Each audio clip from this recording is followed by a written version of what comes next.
Hello and welcome to another episode of Legal Update. The topic of discussion is grounds of arrest. Why in news?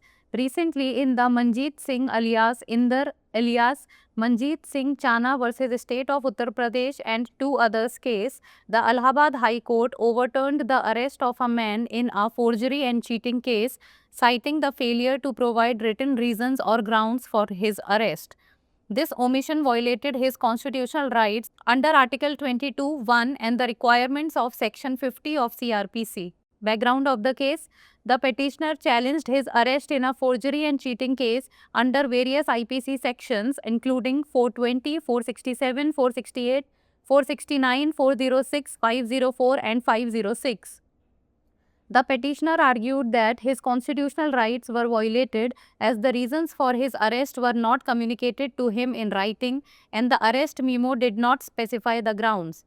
The remand order was challenged for not providing an opportunity to contest detention and for lacking judicial scrutiny. The case focused on procedural lapses, particularly non-compliance with Section 50 of CRPC, which mandates the communication of arrest grounds. Court observation: the bench of Justice Mahesh Chandra Tripathi and Justice Prashant Kumar noted that failing to provide the grounds for arrest violated constitutional safeguards under Article 22(1) and Section 50 of CRPC.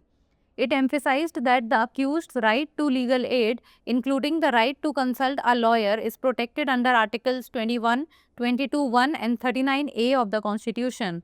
The court also criticized the remand magistrate for not ensuring proper legal aid or providing an opportunity for a hearing. It pointed out that the arrest memo did not include the grounds for arrest.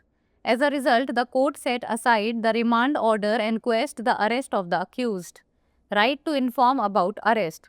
Article 22(1) of the Constitution of India 1950 provides a fundamental right guaranteeing an arrested person the right to be informed of the grounds of arrest. It states that anyone arrested and detained must be informed of the grounds for their arrest and the right to consult and be defended by a legal practitioner of their choice. This provision ensures transparency and fairness in arrest and detention, preventing arbitrary or unlawful detainment. Further, Section 50 of CRPC provides that a person arrested to be informed of grounds of arrest and of right to bail. Section 47 of the Bharatiya Nagarik Suraksha Sanhita 2023 reiterates what is provided under Section 50 of CRPC. Case laws. Prabir Purkhyast versus State 2024, the Supreme Court held that the arrest and remand of an accused are illegal if the grounds for the arrest are not communicated to the accused as per constitutional requirements. Pankaj Bansal versus Union of India 2023. The court ruled that the Directorate of Enforcement must provide the accused with the written reasons for their arrest as mandated under the law. Vihan Kumar versus State of Haryana 2025, the Supreme Court emphasized that an arrest is deemed illegal if the grounds of arrest are not informed to the accused, reaffirming the constitutional safeguards against arbitrary arrest. Now it's time for the practice question. According to Article 22(1) of the Constitution of India, what is the right of an arrested person? Right to a speedy trial, right to be informed of the grounds of arrest, right to remain silent, or right to be presented before a jury. Send the answer of this question in the comments below. That's all for today. Thank you so much for watching. गिरफ्तारी के आधार चर्चा में क्यों? हाल ही में Manjeet Singh alias Inder alias Manjeet Singh चाना बनाम उत्तर प्रदेश राज्य और दो अन्य मामले में इलाहाबाद उच्च न्यायालय ने जालसाजी और धोखाधड़ी के मामले में एक व्यक्ति की गिरफ्तारी को रद्द कर दिया, जिसमें उसकी गिरफ्तारी के लिए लिखित कारण या आधार प्रदान करने में विफलता का हवाला दिया गया। इस चूक ने अनुच्छेद 22(1) के तहत उसके संवैधानिक अधिकारों और सीआरपीसी की धारा 50 की आवश्यकताओं का उल्लंघन किया। मामले की पृष्ठभूमि: याचिकाकर्ता ने धोखाधड़ी और जालसाजी के मामले में अपनी गिरफ्तारी को चुनौती दी थी, जिसमें आईपीसी की धाराएं 420, 467, 468, 459, 406, 504 और 506 शामिल थी।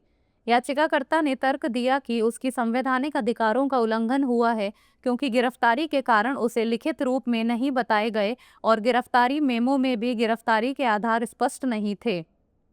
रिमांड आदेश को भी चुनौती दी गई क्योंकि इसमें हिरासत को चुनौती देने का अवसर नहीं दिया गया और न्यायिक जांच का अभाव था। मामला मुख्यतः प्रक्रियात्मक खामियों पर केंद्रित था, विशेष रूप से दंड प्रक्रिया संहिता की धारा 50 के उल्लंघन पर, जो गिरफ्तारी के कारणों की स्पष्ट जानकारी देना अनिवार्य बनाती है। न्यायालय की टिप्पणी। न्यायमूर्ति महेश चंद्र त्रिपाठी और न्यायमूर्ति प्रशांत कुमार की खंडपीठ ने कहा कि गिरफ्तारी के आधार प्रदान न करना संविधान के अनुच्छेद 22(1) और दंड प्रक्रिया संहिता की धारा 50 के तहत प्रदत्त संवैधानिक सुरक्षा उपायों का उल्लंघन है।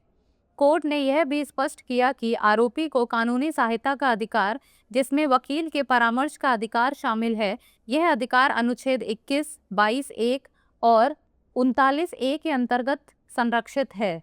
कोर्ट ने रिमांड मजिस्ट्रेट की भी आलोचना की कि उसने ना तो उचित कानूनी सहायता सुनिश्चित की और ना ही आरोपी को सुनवाई का अवसर प्रदान किया। कोर्ट ने यह भी कहा कि गिरफ्तारी मेमो में गिरफ्तारी के आधारों का उल्लेख नहीं था। इन सभी कारणों से कोर्ट ने रिमांड आदेश को रद्द कर दिया और आरोपी की गिरफ्तारी को निरस्त कर दिया। गिरफ्तारी के बारे में सूचना देने का अधिकार। भारतीय संविधान 1950 के अनुच्छेद 22(1) के तहत एक मौलिक अधिकार प्रदान किया गया है, जो किसी भी गिरफ्तार व्यक्ति को उसकी गिरफ्तारी के कारणों की जानकारी प्राप्त करने का अधिकार सुनिश्चित करता है। इस अनुच्छेद के अनुसार गिरफ्तार और हिरासत में लिए गए किसी भी व्यक्ति को उसकी गिरफ्तारी के आधार बताए जाने चाहिए और उसे अपनी पसंद के किसी भी विधिक सलाहकार से परामर्श और बचाव का अधिकार प्राप्त है। यह प्रावधान गिरफ्तारी और हिरासत की प्रक्रिया में पारदर्शिता और निष्पक्षता सुनिश्चित करता है, जिससे मनमानी या अवैध गिरफ्तारी को रोका जा सके।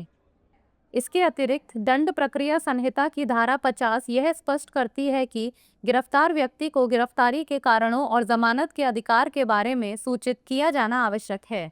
नई भारतीय नागरिक सुरक्षा संहिता 2023 की धारा 47 में भी सीआरपीसी की धारा 50 की ही पुनरावृत्ति की गई है, जिससे यह सुनिश्चित किया जा सके कि नागरिकों को गिरफ्तारी की प्रक्रिया में उनके अधिकारों से अवगत कराना अनिवार्य हो। संबंधित केस प्रबीर पुरख्यास्त बनाम राज्य 2024। सुप्रीम कोर्ट ने यह निर्णय दिया कि यदि आरोपी को गिरफ्तारी के कारण नहीं बताए जाते हैं तो उसकी गिरफ्तारी और रिमांड अवैध मानी जाएगी, क्योंकि यह संवैधानिक आवश्यकताओं का उल्लंघन है। पंकज बंसल बनाम भारतीय संघ 2023। कोर्ट ने यह स्पष्ट किया कि प्रवर्तन निदेशालय को गिरफ्तारी के लिखित कारण आरोपी को देना अनिवार्य है, जैसा कि कानून में प्रावधान है। विहान कुमार बनाम हरियाणा राज्य 2025। सुप्रीम कोर्ट ने दोहराया कि यदि गिरफ्तारी के कारण आरोपी को नहीं बताए जाते तो गिरफ्तारी अवैध मानी जाएगी। कोर्ट ने इस फैसले के माध्यम से मनमानी गिरफ्तारी के विरुद्ध संविधान में निहित सुरक्षा उपायों को पुनः पुष्टि की। अब बारी है अभ्यास प्रश्न की। भारतीय संविधान के अनुच्छेद 22(1) के अनुसार एक गिरफ्तार व्यक्ति का क्या अधिकार है? त्वरित सुनवाई का अधिकार, गिरफ्तारी के कारणों की जानकारी का अधिकार, चुप रहने का अधिकार या जूरी के समक्ष प्रस्तुत होने का अधिकार। आप इस प्रश्न का उत्तर कमेंट सेक्शन में दे सकते हैं। आज के लिए इतना ही, धन्यवाद।